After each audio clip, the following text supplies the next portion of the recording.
नमस्कार साथियों, मैं गौरव स्वागत करता हूं अपने YouTube channel GNC nursing coaching की ऑनलाइन क्लास में। डाइजेस्टिव सिस्टम चल रहा है जिसकी एनाटॉमी फिजियोलॉजी की बात कर रहे हैं इस लेक्चर में। और पहला जो पार्ट था जिसके अंतर्गत हमने ओरल कैविटी के बारे में स्टडी की थी। आज का जो लेक्चर होगा, आज है फेरेंक्स, एसोफेगस और स्टमक। इन तीनों के बारे में आज हम स्टडी करेंगे। तो सबसे पहले इसके ओरल कैविटी के बाद क्या जुड़ा होता है, फेरेंक्स जुड़ा होता है। तो सबसे पहले हम फेरेंक्स के बारे में जानेंगे थोड़ा सा। एग्जाम पॉइंट ऑफ व्यू से हम जो क्वेश्चन मोस्टली बनते हैं उन्हीं के बारे में डिस्कस करेंगे। तो सबसे पहले फेरेंक्स वो हो गया था, एक हो गया था जिसका नाम है ओरल कैविटी या बकल कैविटी हो गया था। फेरेंक्स के बारे में चर्चा करते हैं।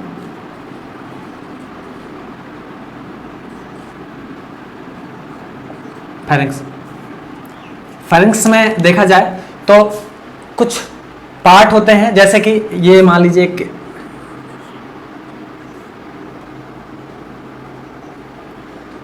यहां से क्या है, ये मान लीजिए नेजल कैविटी है, नीचे की क्या है, ओरल कैविटी। ये ओरल कैविटी है, ये नेजल कैविटी है। पर्टिकुलर फेरिंक्स जो है ये जुड़ा होता है यहां से, जो पार्ट यानी नेजल कैविटी से जो फेरिंक्स का जो पार्ट जुड़ा होता है उसे कहते हैं नेजोफेरिंक्स। जो पर्टिकुलर ये पार्ट होता है, यही पार्ट अगर ओरल कैविटी से जुड़ा होता है जिसे कहते हैं ओरोफेरिंक्स। यही पार्ट अगर यही पार्ट लैरिंक्स से जुड़ा होता है जिसे कहते हैं लैरिंगोफेरिंक्स। मैं यहाँ पर बात करता हूँ। सबसे पहले बात करते हैं यहाँ पर इसके पार्ट के बारे में। अगर डिस्क्रिप्टिव पर्पस से देखा जाए तो इसके 3 पार्ट होते हैं, 3 पार्ट में देखा जाए तो यहाँ पर सबसे पहले क्या होता है, फेरिंक्स का वह पार्ट जो कि नेजल कैविटी से जुड़ा होता है उसे कहते हैं नेजोफेरिंक्स। दूसरा ऐसा पार्ट जो कि फेरिंक्स का ओरल कैविटी से जुड़ा होता है उसे कहते हैं ओरोफेरिंक्स।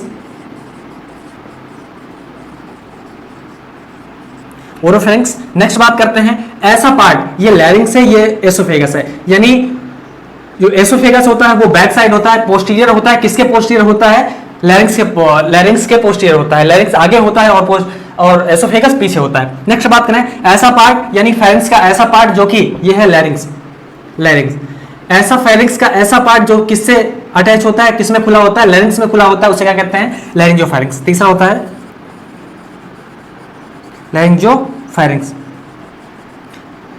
लैरिंगोफेरिंक्स, ओरोफेरिंक्स, नेजोफेरिंक्स। यहां पर हमने पार्ट की बात कर ली। और ये पर्टिकुलर इसकी लेयर कितनी होती है उसके बारे में भी डिटेल में डिस्कस करेंगे। यहां पर इसके 3 इसके पार्ट हो गए।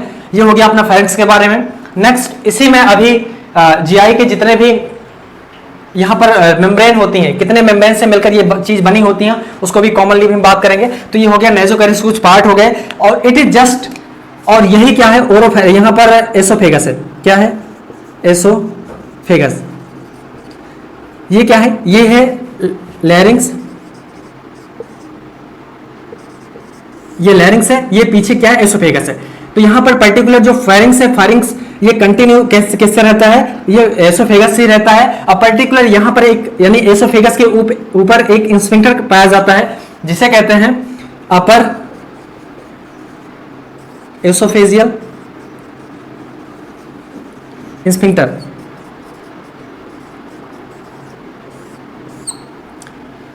एसोफेगस के ऊपर अपर एसोफेजियल इंस्फिंक्टर पाया जाता है, जो कि किसके ऊपर होता है? एसोफेगस के ऊपर होता है। इसके ऊपर क्या है?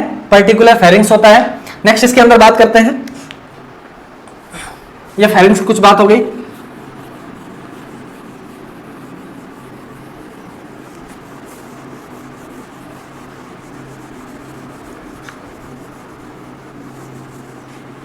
यहां पर भी बात करते हैं थोड़ा सा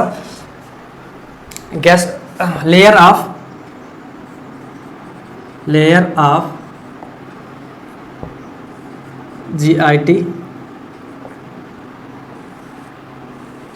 जीआईटी कुछ लेयर होती हैं उसके बारे में चर्चा करते हैं। या उससे पढ़ने से पहले अगर बात की जाए एसोफेगस की बात कर लेना तो बेहतर होगा। एसोफेगस बात करते हैं। एसोफेगस क्या है? It is a pipe. ये एक पाइप नुमा संरचना होती है और इसकी लंबाई लगभग, लेंथ कितनी होती है? लगभग 25 सेंटीमीटर लेंथ। डायमीटर कितना होता है? Diameter 2 centimetre. It is pipe like structure which is connected eight posterior side with pharynx, या ऊपर साइड किससे जुड़ी होती है, फेरिंग से जुड़ी होती है, और लोअर साइड किससे जुड़ी होती है, स्टमक। यानी कह सकते हैं it is a pipe like structure, it is pipe like structure, या इसे फूड पाइप भी कहते हैं। पाइप लाइक स्ट्रक्चर होती है, इसे कहते हैं फूड पाइप। क्या कहते हैं, food pipe.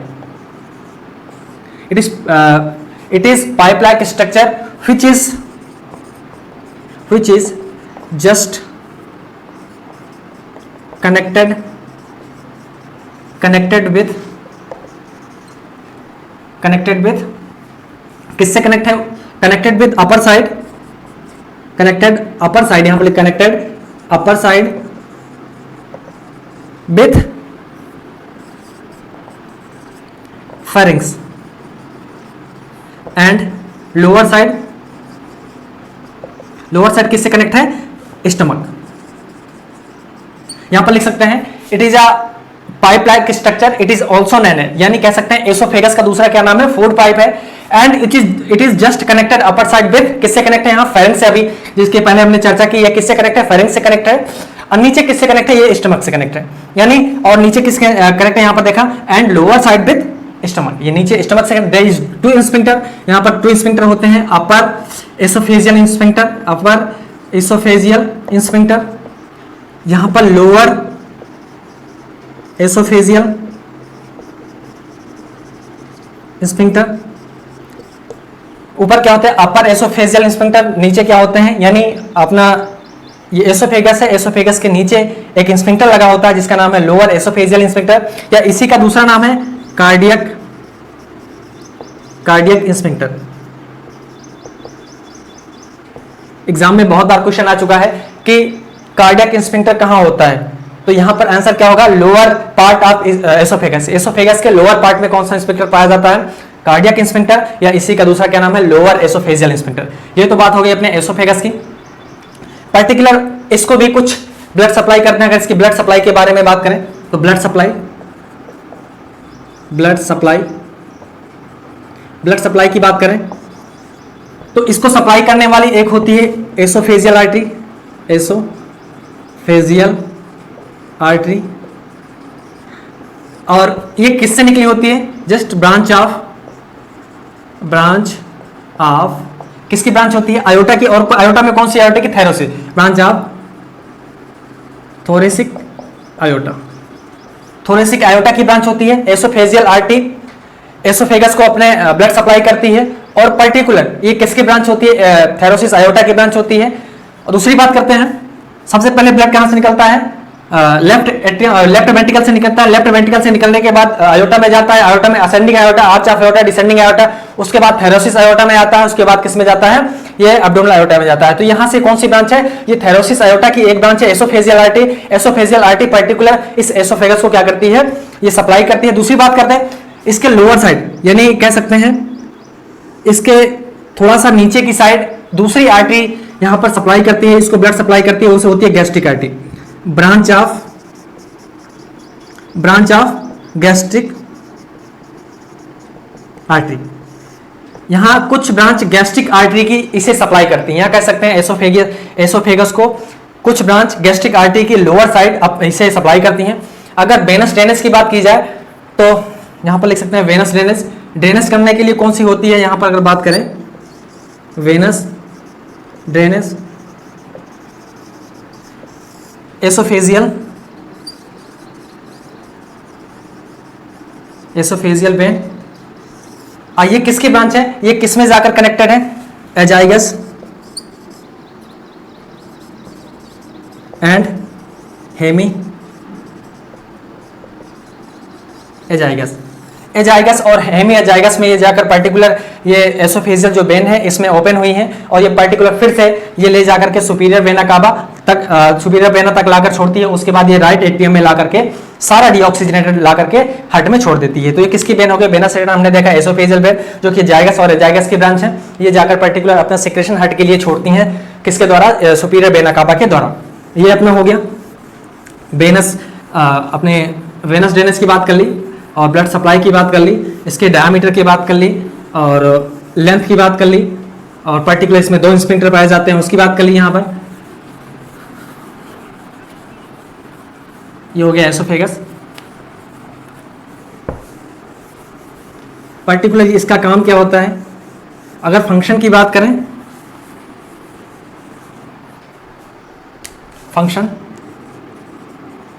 Function of oesophagus, oesophagus की अगर फंक्शन की बात की जाए तो होता है इसका passing off food particle from oral cavity to, कहां तक, ओरल कैविटी से कहां के लिए पास करता है, ओरल कैविटी टू स्टमक। ये फूड को पास करता है। दूसरे अगर इसी की बात करें क्या होता है, डिग्लूटिशन, डिग्लूटिशन या स्ट्रोलोइंग।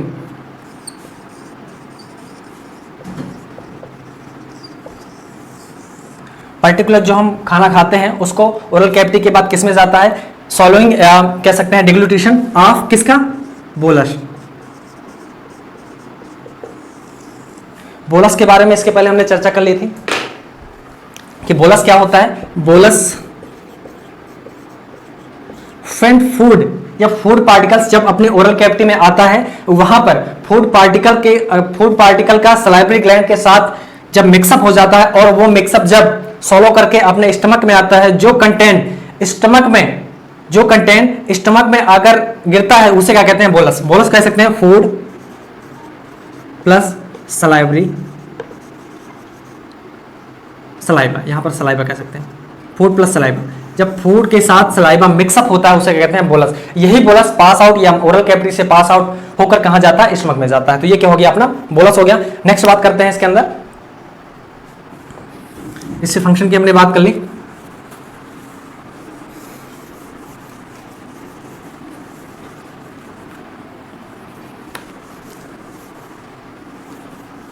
अब स्टमक की बात करते हैं।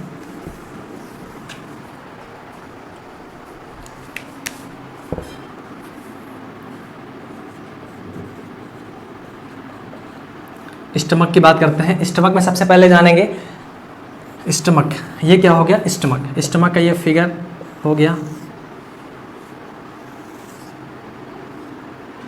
ये पर्टिकुलर स्टमक की स्ट्रक्चर है और इसी स्टमक के बारे में अब स्टडी करेंगे। सबसे पहले it is hollow muscular structure, या कह सकते हैं hollow muscular organ, and it is J in shape. कैसे होता है, जे इन शेप होता है। J in shape when it is empty.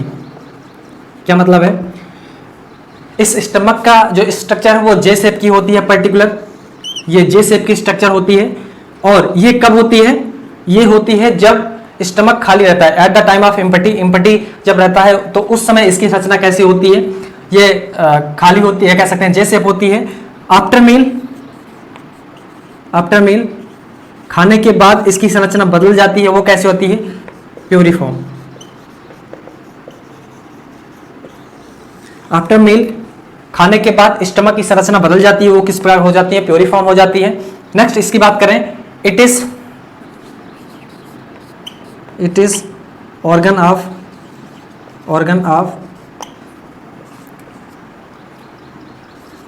Temporary storage of food,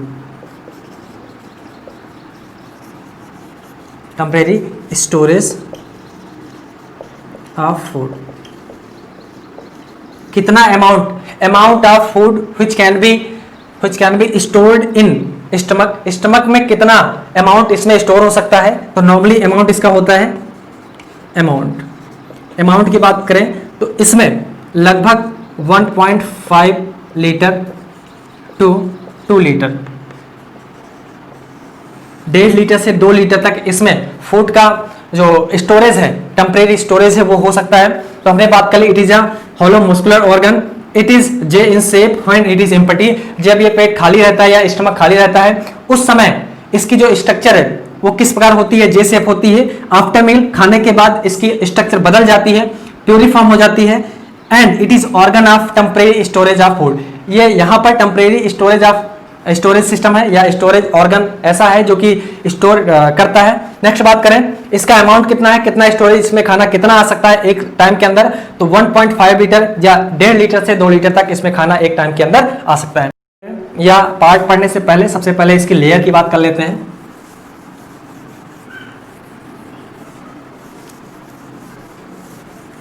layer,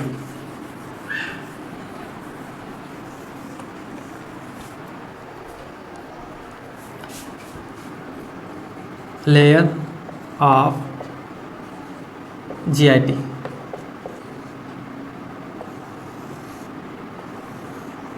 GIT की लेयर के बारे में चर्चा करेंगे। सबसे पहले यहां पर सबसे पहले इसकी अगर बात करें, इसकी 4 लेयर होती है। कितने layer? 4 layer.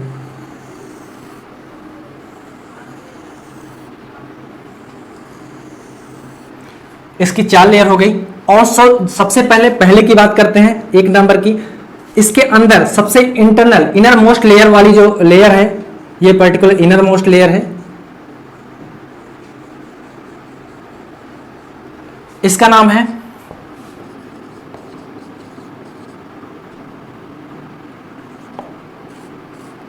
Mucus layer,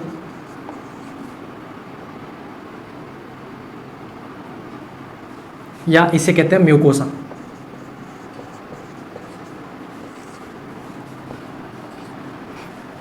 mucus layer या इसे क्या कहते हैं? म्यूकोसा कहते हैं। It is inner most layer of GI tract and it is made by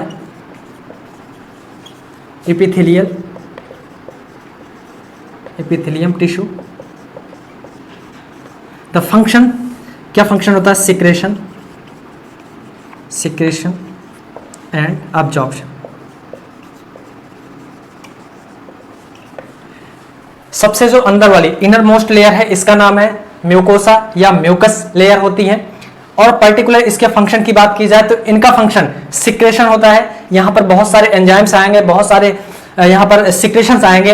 अभी इसकी हिस्टोलॉजी की बात करेंगे तो यहाँ पर बहुत सारी एंजाइम्स आएंगे। तो वो सिक्रेशन कहाँ से होता है? पर्टिकुलर ये जो म्यूकस लेयर है, यानी जो ये म्यूकोसा है, इनर मोस्ट लेयर है, पर्टिकुलर यहीं से कुछ सिक्रेशंस होते हैं। तो पर्टिकुलर हमने इसकी बात कर ली कि इसका काम क्या होता है? सिक्रेशन करना, एंजाइम्स का सिक्रेशन करना, कुछ एसिड होते हैं उसका सिक्रेशन करना पर्टिकुलर म्यूकस लेयर का काम होता है।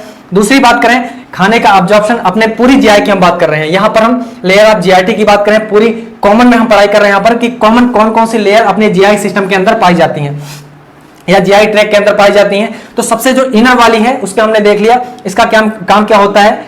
अब्जॉर्प्शन और सिक्रेशन। हार्मोन्स, एंजाइम, हार्मोन्स नहीं होता है, एंजाइम्स, और मोस्टली यहां पर HCl का सिक्रेशन करती हैं पर्टिकुलर ये सेल। दूसरा अब्जॉर्प्शन, फूड का अब्जॉर्प्शन, जैसे आगे पढ़ेंगे स्मॉल इंटेस्टाइन के अंदर, लार्ज इंटेस्टाइन के अंदर पर्टिकुलर म्यूकस लेयर या म्यूकोसा लेयर ही अब्जॉर्प्शन का काम करती है।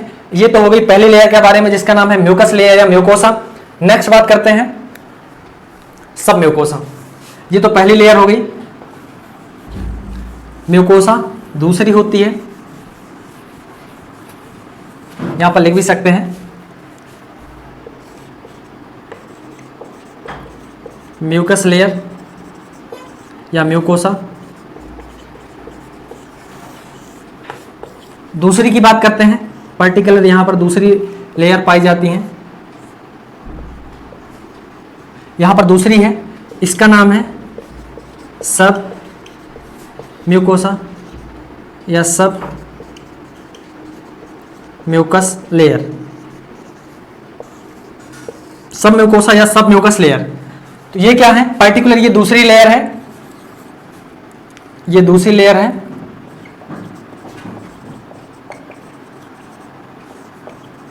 सब mucus layer. It is made up by, just इसके नीचे वाली यानी म्यूकस के नीचे वाली जस्ट कौन सी लेयर है, सब म्यूकोसा लेयर है। It is made up bye connective tissue. ये किसकी बनी होती है, कनेक्टिव टिश्यू की बनी होती है। और पर्टिकुलर इसका फंक्शन क्या होता है, it provide support to the, किसको सपोर्ट करती हैं, पर्टिकुलर ये it support to the mucus layer. हमने देखा जो सेकंड लेयर है उसका नाम है सब म्यूकोसा या सब म्यूकस लेयर। ये पर्टिकुलर किससे बनी होती हैं, ये बनी होती हैं अपनी कनेक्टिव टिश्यू की। नेक्स्ट इसका काम क्या होता है, ये म्यूकस लेयर होती हैं जो सबसे इनर मोस्ट लेयर होती हैं, उसको सपोर्ट करने के लिए पर्टिकुलर ये मसल्स होती हैं। नेक्स्ट बात करें, ये लेयर होती है। नेक्स्ट बात करते हैं, यहां पर हमने देखा यहां पर फिर से एक लेयर है, यहां पर आप देख रहे हैं। नेक्स्ट ये एक थर्ड लेयर है जिसका क्या नाम है, मस्कुलर लेयर। मस्कुलर लेयर होती है। यहां पर तीसरी की बात करें, मस्कुलर लेयर, ये मस्कुलर लेयर है। पर्टिकुलर अगर इसकी बात की जाए, it is made up bye smooth muscle,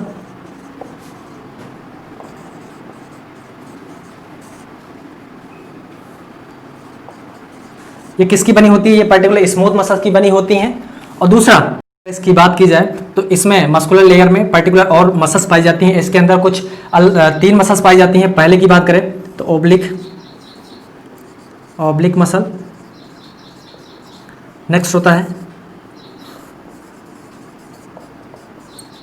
longitudinal muscle,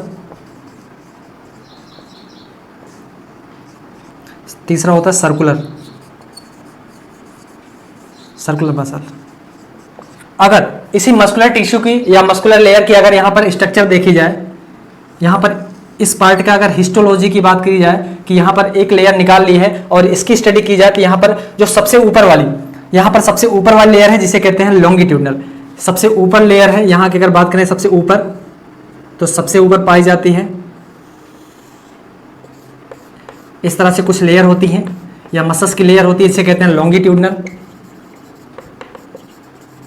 longitudinal layer. और यहाँ पर कुछ बात की जाए यहाँ पर, तो यहाँ पर सर्कुलर लेयर होती हैं। यहाँ पर इस तरह से कुछ मिडल वाली बात की जाए तो यहाँ पर कुछ सर्कुलर लेयर पाई जाती हैं। इस तरह से कुछ लेयर पाई जाती हैं जिसे कहते हैं सर्कुलर लेयर।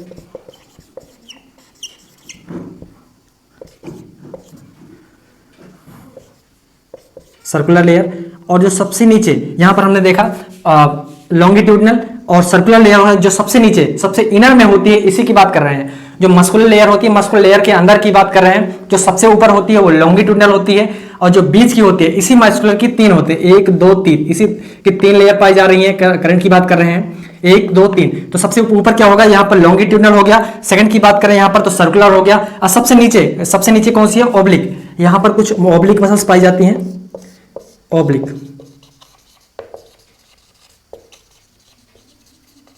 मैंने इसके बारे में चर्चा कर ली कि जो अपनी मस्कुलर लेयर होती है, मस्कुलर लेयर के अंदर ही पर्टिकुलर इसमें भी कुछ अलग से मसल्स पाई जाती हैं। ये इसकी मसल्स की 3 कैटेगराइज किया गया है, ऑब्लिक मसल्स, लॉन्गिट्यूडनल मसल्स और सर्कुलर। ये कैसे अरेंज है, सबसे ऊपर है लॉन्गिट्यूडनल मसल्स, बीच में क्या है, सर्कुलर लेयर है, सर्कुलर मसल्स है। नेक्स्ट बात करें जो तीसरी है वो कौन सी है, ऑब्लिक मसल्स। इसी के अंदर सबसे नीचे वाली जो मसल्स है उसे कहते हैं ऑब्लिक मसल्स। ये होगी मस्कुलर लेयर के बारे में अपने स्टमक की। नेक्स्ट बात करते हैं, ये नॉर्मल जितनी भी हम अभी स्टडी कर रहे हैं लेयर की, वो पूरे कॉमन है, पूरे जीआई सिस्टम की कॉमन है। ये लगभग 95% ये टोटल इसी तरह, यानी पूरे जीआई सिस्टम में लगभग 90% इसी तरह मसल्स पाई जाती हैं। नेक्स्ट सबसे आउटर वाली बात करें, यहां पर ये सबसे आउटर वाली जो मसल्स है इसे कहते हैं serous, serous layer, serous layer या कहते हैं सिरोसा, इसे कह सकते हैं सीरस लेयर कह सकते हैं या सिरोसा कह सकते हैं, इसे कहते हैं एडवेंटिशिया। इसे कहते हैं सीरस लेयर, इसे कहते हैं सिरोसा, इसे कहते हैं सबसे जो लास्ट वाली यानी सबसे ऊपर वाली लेयर है वो किसकी है, वो अभी पर्टिकुलर बात करते हैं। यहां पर सीरस लेयर, सीरस लेयर या सिरोसा इसे कह सकते हैं, इसे एडवेंटिशिया भी कह सकते हैं। It is made up bye, it is made up bye, किससे बनी हुई होती है, connective tissue, connective tissue and it protect the organ of, यह क्या करती है, यह प्रोटेक्ट करती है जो ऑर्गन होते हैं या जितने लेयर होते हैं। इट प्रोटेक्ट द ऑर्गन और ऑल द ऑर्गन, या कह सकते हैं ऑर्गन को यह प्रोटेक्ट करती है, ऑल द मसल्स या all the layer of the organ. ये पर्टिकुलर ऑर्गन को तो प्रोटेक्ट करती है, उसके साथ साथ लेयर को भी और ऑर्गन सभी को ये एज अ प्रोटेक्टिव लेयर, इसे कहते हैं एज अ प्रोटेक्टिव लेयर। मान लीजिए किसी ऑर्गन पर अगर एक्सटर्नल वार होता है तो सबसे पहले किस पर जाती है, वो वार किस पर लगता है, सीरस लेयर पर करते हैं, सिरोसा पर लगता है। वो मोस्टली क्या करती हैं, प्रोटेक्ट, अंदर वो वार या कह सकते हैं वो इंजरी अंदर ना होने पाए, ये क्या करती हैं, उसको प्रोटेक्ट करती हैं। तो ये अपने लेयर के बारे में बात होगी। सबसे हमने पहले क्या की बात, म्यूकस लेयर की बात कर ली, दूसरी बात की हमने सब म्यूकस के बारे में, तीसरी लेयर अपनी हो गई मस्कुलर लेयर, चौथी हो गई सिरोसा या एडवेंटिशिया सीरस लेयर के बारे में, यहां पर हमने बात कर ली। और तीनों के बारे में, चारों के बारे में हमने डिटेल में बात कर ली। और यही जो लेयर ऑफ जीआईटी है ये लगभग हमने स्टमक की यहां पर हमने देखी, लेकिन इसी तरह यानी कह सकते हैं 95% जितने भी इंटरनल जीआई सिस्टम के जितने भी ऑर्गन हैं सभी में मोस्टली इसी तरह की मस्कुलर या कह सकते हैं इसी तरह की लेयर अरेंज है। और जहां पर भी थोड़ा सा डिफरेंट रहेगा वहां पर हम इसके बारे में चर्चा और कर लेंगे कि कहां पर क्या डिफरेंट है, किस तरह से और लेयर यहां पर बनी हुई है। तो ये हो गई लेयर ऑफ जीआईटी। नेक्स्ट बात करते हैं स्टमक की। अब स्टमक में ही कुछ पार्ट के बारे में बात करते हैं, पार्ट ऑफ स्टमक।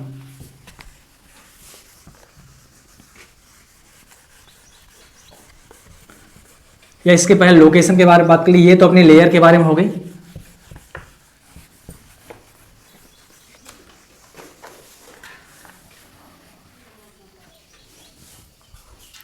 जो स्टमक होता है इसके आगे पीछे ऊपर नीचे कुछ पर्टिकुलर स्ट्रक्चर्स पाए जाते हैं, उसके बारे में बात कर लें। सबसे पहले स्टमक के सुपीरियरली इसके स्टमक के ऊपर कौन सी संरचना पाई जाती है, मान लीजिए अपना स्टमक है, ये स्टमक है और स्टमक के सबसे ऊपर इसके ऊपर कौन सी संरचना पाई जाती है, तो यहां पर देखेंगे डायफ्राम पाया जाता है। पर्टिकुलर हमने इसके बारे में चर्चा कर ली थी, ऑलरेडी कर ली थी। ये क्या है, डायफ्राम हो गया। नेक्स्ट पाया जाता है एसोफेगस, ये हो गया सुपीरियर की बात कर ली। नेक्स्ट बात करते हैं इन्फीरियर क्या हो गया, transverse colon of large intestine. दूसरा क्या है, स्मॉल इंटेस्टाइन की बात कर ली। और दूसरा हमने किसके बारे में बात कर ली, यहां पर ट्रांसफर कॉलोन हो गया और स्मॉल इंटेस्टाइन हो गया, इसके बारे में हमने चर्चा कर ली। इंफीरियर हो गया, सुपीरियर की बात कर ली यहां पर। नेक्स्ट बात करते हैं लेटरल, या इससे पहले बात करें तो इसके पोस्टीरियर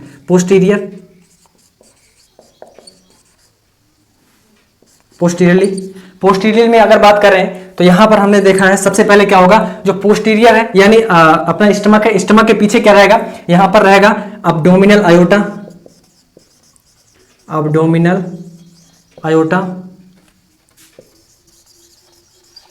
नेक्स्ट अब्डोमिनल आयोटा, दूसरा स्प्लीन,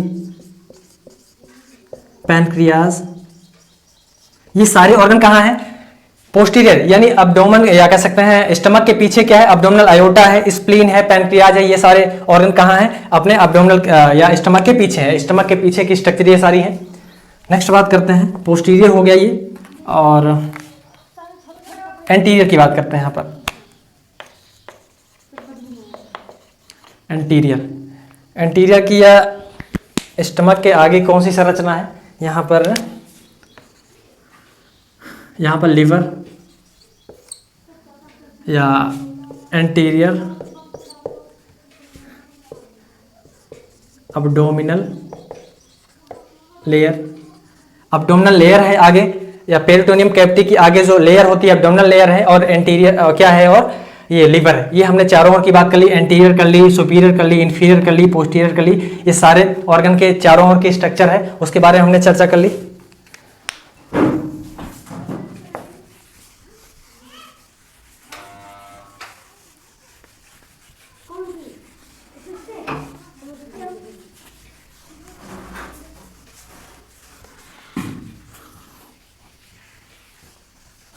नेक्स्ट बात करते हैं यहाँ पर इसके पार्ट के बारे में, यानी जो अपना स्टमक है, स्टमक के कुछ पार्ट हैं।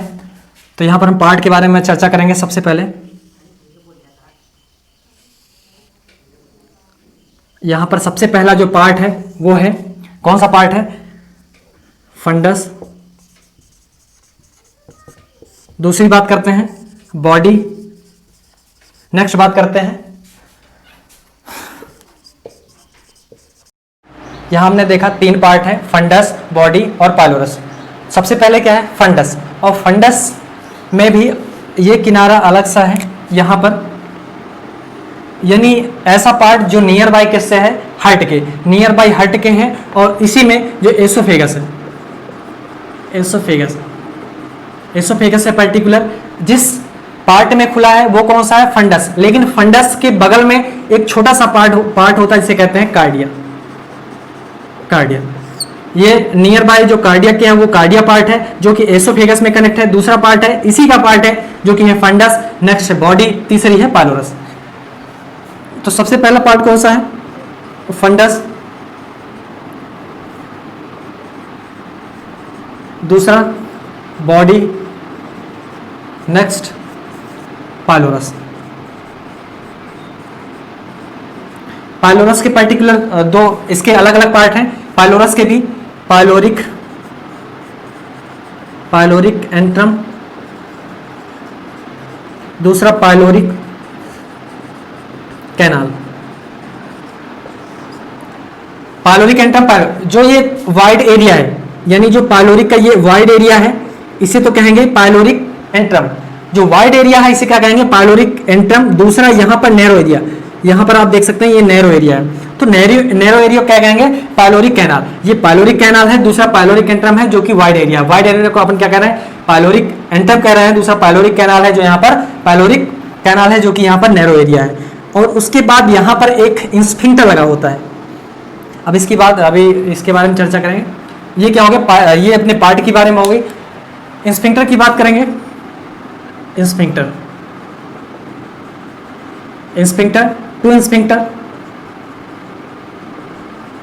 इंस्फिंक्टर होते हैं जो कि स्टमक को बंद रखने का काम करते हैं। पहला होता है कार्डियक इंस्फिंक्टर, या इसको क्या कह सकते हैं, लोअर एसोफेजियल इंस्फिंक्टर। दूसरा होता है ये पाइलोरिस का है, या यहां पर हो सकता है पाइलोरिक इंस्फिंक्टर। स्फिंक्टर 2 होते हैं जो कि अपने एब्डोमिनल कैविटी को बंद रखने का काम करते हैं। पहला स्फिंक्टर जो कि स्टमक और एसोफेगस के बीच में होता है उसे कहते हैं कार्डियक स्फिंक्टर या लोअर एसोफेजियल स्फिंक्टर। दूसरा स्फिंक्टर होता है जिसे कहते हैं पाइलोरिक स्फिंक्टर, जो कि ड्यूडेनम या first part of small intestine और स्टमक को कनेक्ट करके रखता है, या कह सकते हैं दोनों के बीच में पाया जाने वाला स्फिंक्टर क्या कौन सा होता है, पाइलोरिक स्फिंक्टर। तो ये दोनों स्फिंक्टर की बात हो गई। ओरिफिस की बात करते हैं। ओरिफिस का मतलब होता है ओपनिंग। 2 ओपनिंग होती हैं। पहला होती है कार्डियक ओपनिंग, कार्डियक ओरिफिस।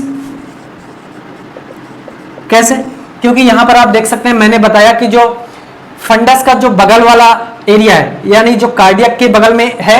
दूसरी बात करते हैं ये जिसमें एसोफेगस जिसमें ओपनिंग है वो पार्ट कौन सा है, कार्डिया है। तो यहाँ पर हमने देखा कार्डियक ओरिफिस, दूसरा कार्डियक ओरिफिस या कार्डियक ओरिफिस दोनों कह सकते हैं। नेक्स्ट बात करते हैं पाइलोरस। पाइलोरस यहाँ पर देख सकते हैं पाइलोरस ओरिफिस, पाइलोरिक ओरिफिस। सबसे पहले हमने देखी यहाँ पर पार्ट के बारे में देखा, उसके बारे में स्फिंक्टर के बारे में नेक्स्ट हमने पढ़ लिया। और ओरिफिस यहाँ पर कितने ओरिफिस, ओपनिंग कितनी होती है, 2 ओपनिंग होती हैं। कर्वेचर की बात एक और कर लेते हैं। यहाँ पर कर्वेचर के बारे में बात करते हैं। कर्वेचर के बारे में बात करते हैं। यहाँ पर सबसे पहले यहाँ पर एक आप देख रहे हैं पर्टिकुलर यहाँ पर जो एरिया है ये आगे वाला जो एरिया है या सुपीरियर और एंटीरियर एरिया है इसे क्या कहेंगे अपन, लेजर, लेजर कर्वेचर। दूसरा क्या होता है, ग्रेटर, ग्रेटर कर्वेचर। यहाँ पर जो आगे की साइड ये एरिया जो है ये है लेजर कर्वेचर, और इसके बैक साइड में पीछे की तरफ आप देख सकते हैं यहाँ पर या लोअर साइड में, स्टमक के लोअर साइड में पीछे का इससे कम से कम 3 से 4 गुना ये लंबा या बड़ा एरिया ये क्या कहते हैं कवर करता है, इसे क्या कहते हैं, ग्रेटर कर्वेचर। यहाँ पर हमने लेजर और ग्रेटर कर्वेचर के बारे में हमने चर्चा कर ली। नेक्स्ट बात करते हैं इसके अंदर histology of stomach.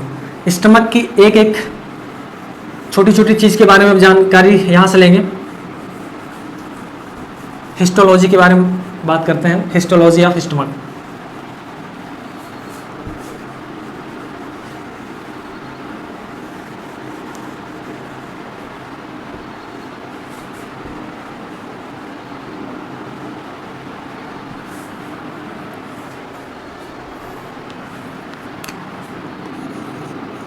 Histology, histology की बात करते हैं। यहाँ पर पर्टिकुलर कितनी ग्लैंड पाई जाती हैं, कौन कौन से टिश्यू, कौन कौन सी ग्लैंड कौन कौन सा सिक्रेशन करती हैं, उसके बारे में सबसे पहले चर्चा करेंगे। यहाँ पर हमने देखा है कार्डियक ग्लैंड। यहाँ पर क्या है, कार्डियक एक पोर्शन पाया जाता था, एक एरिया था, यहाँ पर कार्डिया एरिया था, उसमें एक पर्टिकुलर ग्लैंड पाई जाती है जिसे कहते हैं यहाँ पर एक पर्टिकुलर ग्लैंड पाई जाती है जिसे क्या कहते हैं, cardiac, cardiac gland. Cardiac gland होती है, ये क्या निकालती है, इट्स सिक्रेट। कार्डियक ग्लैंड हो जाती है, इसमें एक पर्टिकुलर टिश्यू पाए जाते हैं जिसका नाम है नेक्सल।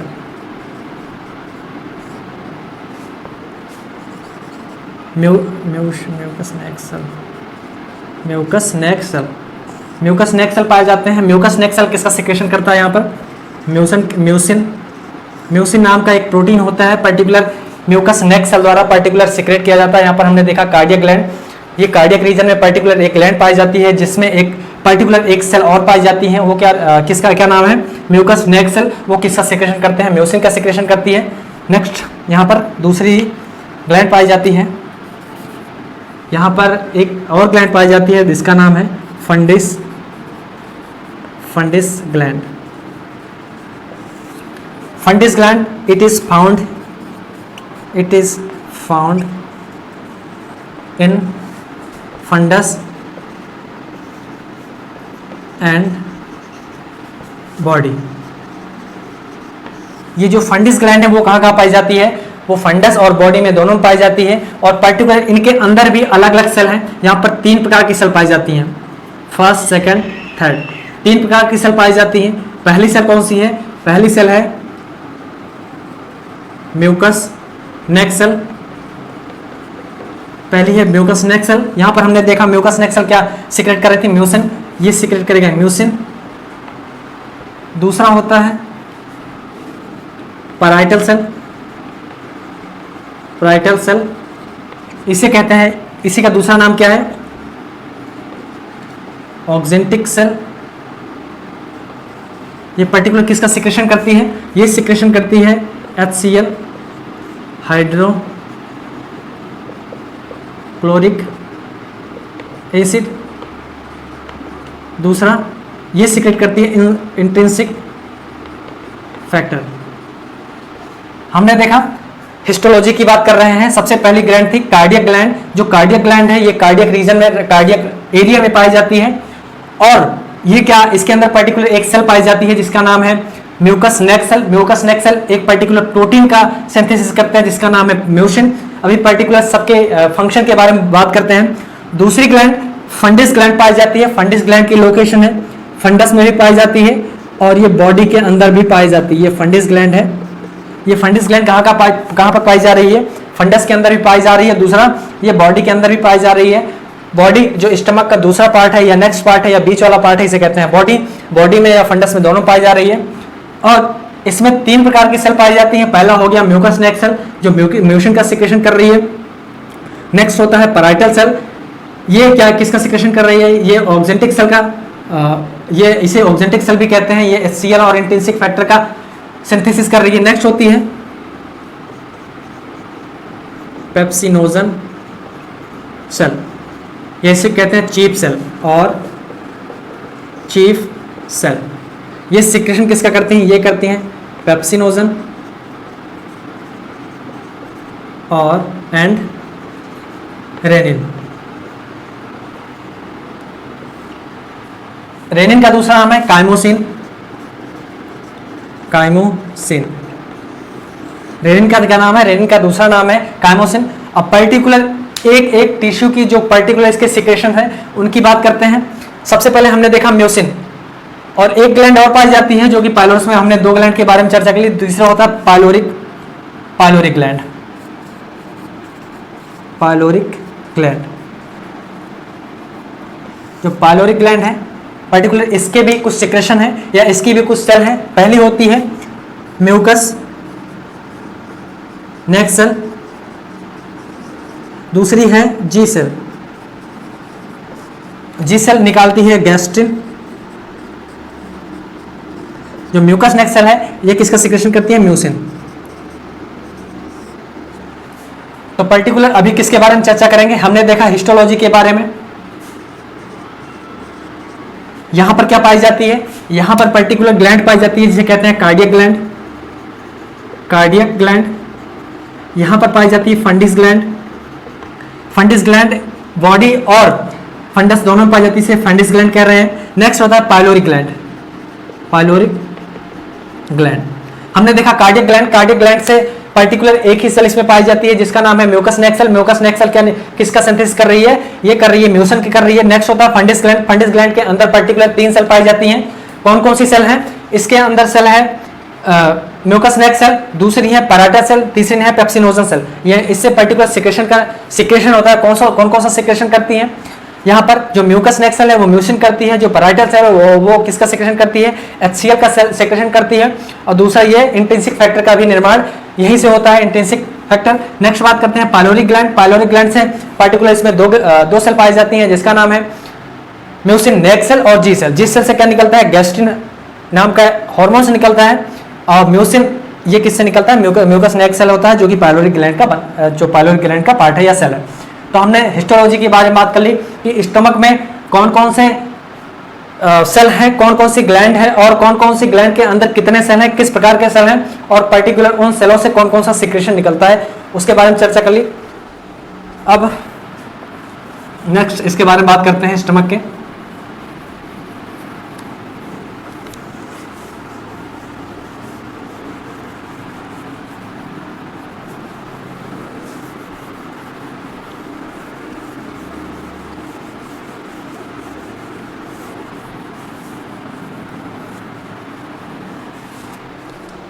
म्यूसिन या इससे पढ़ने से पहले गैस्ट्रिक जूस के बारे में बात कर रहे हैं। ये पर्टिकुलर कुछ सेल थी या इसके बारे में म्यूसिन। पहला हमने देखा था म्यूसिन। म्यूसिन क्या होता है? म्यूसिन एक प्रोटीन है। It is a protein. It is a protein. ये एक प्रोटीन है। ये काम क्या करती है? Function it maintain the mucus layer।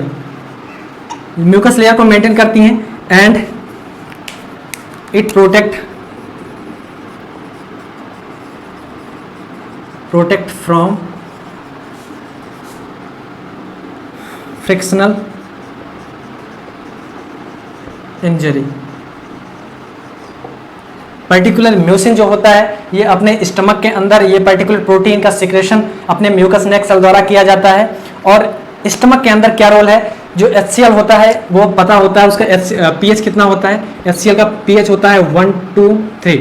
इसका pH इतना ज़्यादा होने के कारण या इतना ज़्यादा एसिडिक नेचर होने के कारण जो म्यूकस नेक सेल जो म्यूकस सेल है या म्यूकस लेयर रप्चर हो सकती है, इंजर्ड हो सकती है इतना एसिडिक होने के कारण। तो ये क्या करती है, म्यूसिन क्या करती है, म्यूसिन पर्टिकुलर इसको मेंटेन रखने का काम करती है।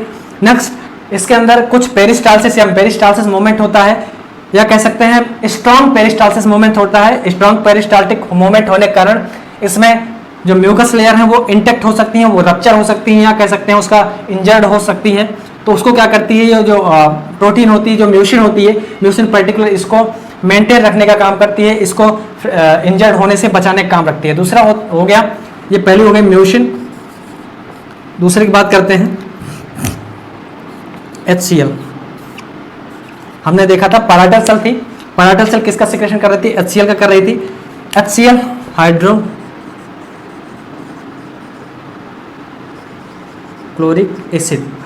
एसिड ये पर्टिकुलर क्या करती हैं, it kill the microbes. Particular खाने के साथ कुछ माइक्रोब्स आते हैं, माइक्रो ऑर्गेनिज्म कुछ बैक्टीरिया आ जाते हैं, तो उनको क्या करते हैं, किल करने का काम करते हैं। तो कह सकते हैं it is also protective function. But क्या है, म्यूसिन क्या है, म्यूसिन HCl से बचाती है। जो म्यूसिन होता है वो HCl से कुछ इंजरी अगर मान लीजिए यहाँ पर म्यूकस में हो जाए, म्यूकस मेम्ब्रेन में हो जाए, म्यूकस लेयर में हो जाए, तो उसको बचाने का काम कौन करता है, म्यूसिन करती है। लेकिन यही HCl अगर अपने खाने के साथ कोई बैक्टीरिया वायरस आ जा रहा है तो उसको किल करने का काम कौन करता है, HCl करता है। तो दोनों प्रोटेक्टिव फंक्शन करते हैं, लेकिन ये दूसरे का प्रोटेक्ट दूसरे को करती है, ये प्रोटेक्ट दूसरे को करती है। ये खाने के साथ अगर कुछ माइक्रो ऑर्गेनिज्म आ जाए तो उसको किल करने का काम कौन करता है, HCl करता है। नेक्स्ट बात करते हैं इसके अंदर पाया जाता है पेप्सिनोजन। पेप्सिनोजन क्या है, पेप्सिनोजन पर्टिकुलर एंजाइम्स होते हैं, क्या करते हैं, पेप्सिनोजन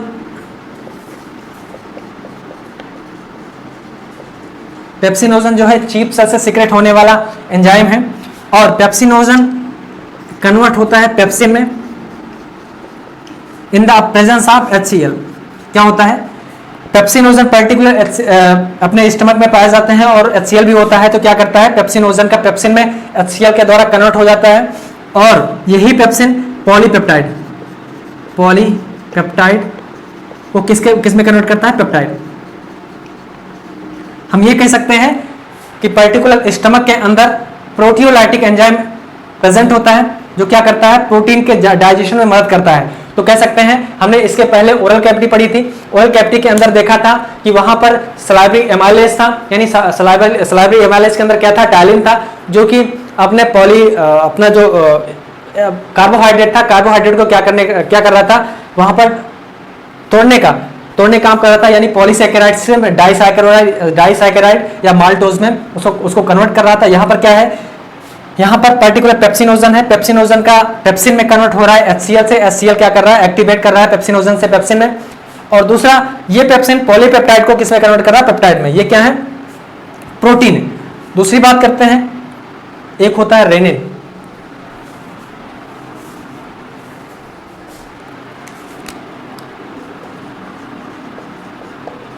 इसका नाम है, इसी का दूसरा नाम है और काइमोसिन।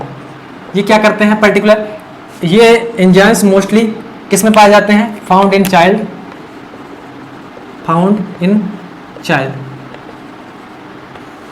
ये केवल चाइल्ड में पाए जाते हैं। और ये क्या करते हैं, ये milk protein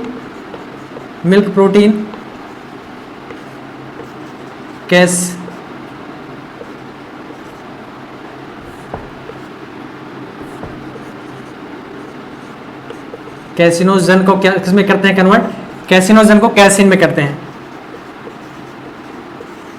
milk protein caseinogen को किस में कन्वर्ट करते हैं? कैसिन में। ये कन्वर्ट करने का काम कौन करता है? रेनिन या कैमोसिन कन्वर्ट करने का काम करता है। ये तो हमने देखा, जो अभी सेल पढ़ी थी, जो ग्लैंड पढ़ी थी, उसके अंदर कितने कौन कौन सी सेल पाई गई थी और वो पर्टिकुलर सेल किस किस चीज का सिक्रेशन कर रही थी, वो हमने देखा। यहाँ पर क्या क्या थी और किसका क्या काम था, उसको हमने यहाँ पर पढ़ लिया। नेक्स्ट है इंट्रिंसिक फैक्टर।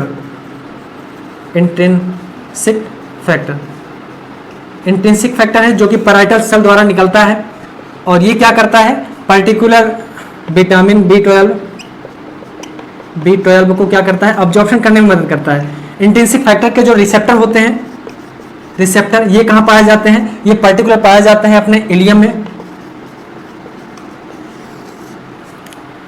इंट्रिंसिक फैक्टर के रिसेप्टर कहाँ पाए जाते हैं? इलियम में पाए जाते हैं। और जो विटामिन B12 है पर्टिकुलर इससे मिलने के बाद या इसमें मर्ज हो जाता है या इसमें मिक्सअप हो जाता है, मिक्सअप होने के बाद इलियम में जाकर इसका अब्जॉर्प्शन हो जाता है। ये हो गया इंट्रिंसिक फैक्टर जो कि पैराइटल सेल द्वारा निकलता है। तो ये हमने हिस्टोलॉजी की बारे में बात कर ली। नेक्स्ट गैस्ट्रिक जूस के बारे में बात करते हैं। जितना भी सिक्रेशन स्टमक से निकल, उस सारे सिक्रेशन को, सारे एंजाइम्स को मिलाकर क्या बनता है? Gastric juice. अब हम गैस्ट्रिक जूस के बारे में बात करेंगे।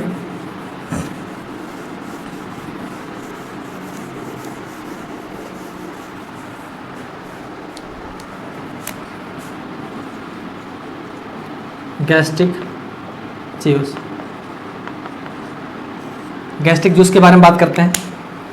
जो गैस्ट्रिक जूस होता है नॉर्मल, इसका अमाउंट कितना होता है? गैस्ट्रिक जूस का लगभग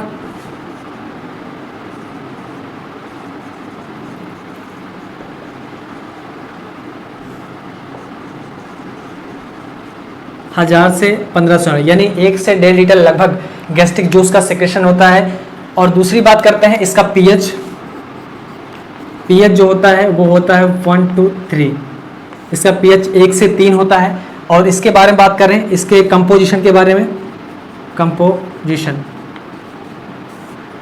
अगर गैस्ट्रिक जूस की डेफिनेशन अगर बात करें, all the secretion of stomach is when mix up is known as gastric juice. जब जितना भी गैस्ट्रिक या कह सकते हैं स्टमक का जितने भी सेक्रेशन है, जब सारे मिल जाते हैं तो क्या बन जाता है? गैस्ट्रिक जूस बन जाता है। अब इसके बारे में कंपोजिशन की बारे में बात करें तो जो 99.5% किसका बना होता है? वाटर। नेक्स्ट क्या है?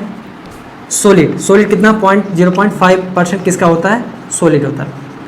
अब इसी सॉलिड को अगर बाहर निकालें, सॉलिड 0.5, इसको फिर से कैटेगराइज किया गया है किसमें? Inorganic,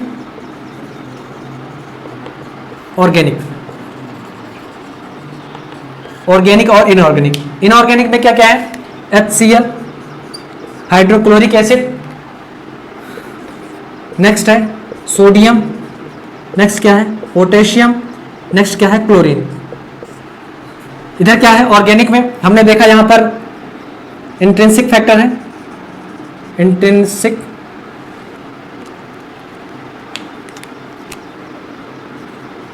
intrinsic factor, next mucin, next enzymes, digestive enzyme,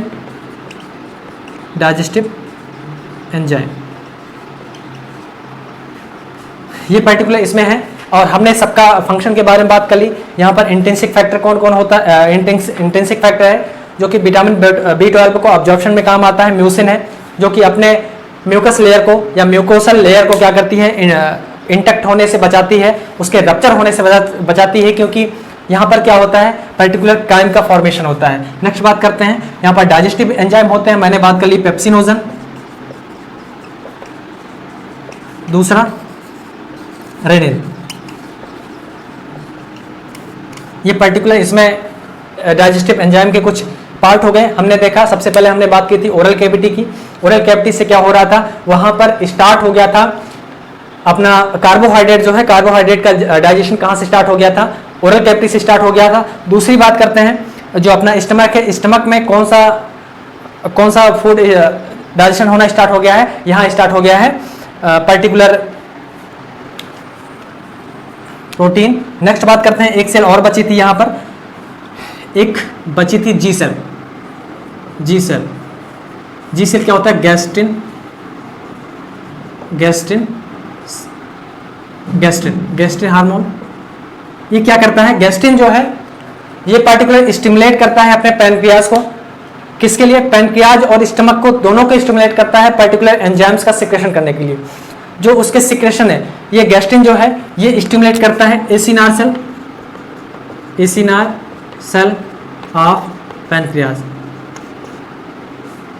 particular जो एक्सोक्राइन ग्लैंड है, एक्सोक्राइन ग्लैंड में कौन सी सेल होती हैं? एसिनार सेल है वहां पर। पर्टिकुलर पैनक्रियाज की बात की जाए तो उसको गैस्ट्रिन स्टिमुलेट करती है। क्यों करती है? क्योंकि यहाँ पर सिक्रेशन को छोड़ने के लिए पर्टिकुलर गैस्ट्रिन इसको स्टिमुलेट करती है। जो गैस्ट्रिन है ये लगभग कोलिसिस्टोकाइनिन की तरह काम करती है, लगभग सेम ही है, लेकिन ये कहाँ पाई जाती है? ये पाई जाती है अपने पाइलोरिक में पाई जाती है, पाइलोरिक एंट्रम में पाई जाती है।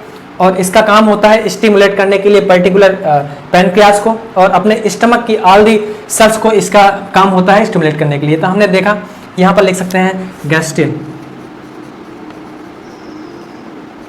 यहाँ पर गैस्ट्रिन एक और ऐड कर देते हैं। तो हमने देखा कि गैस्ट्रिक जूस कितना निकलता है, कितना पीएच होता है। नेक्स्ट इसकी सारी चीज़ बात कर ली हमने कि ऑर्गेनिक में कितने पाए जाते हैं, ऑर्गेनिक में पाए जाते हैं कितने, क्या कुछ पाए जाते हैं, और सबके एक एक फंक्शन के बारे में हमने यहाँ पर डिस्कस कर लिया। ये हो गई बात अपने स्टमक के बारे में, और आशा करता हूँ कि ये सारी चीज़ आपको ज़रूर समझ में आई होगी। आई हो तो लाइक करें, शेयर करें, अपने दोस्तों के साथ ज़रूर शेयर करें और कमेंट करें, और हमारे चैनल को सब्सक्राइब करें। थैंक्स।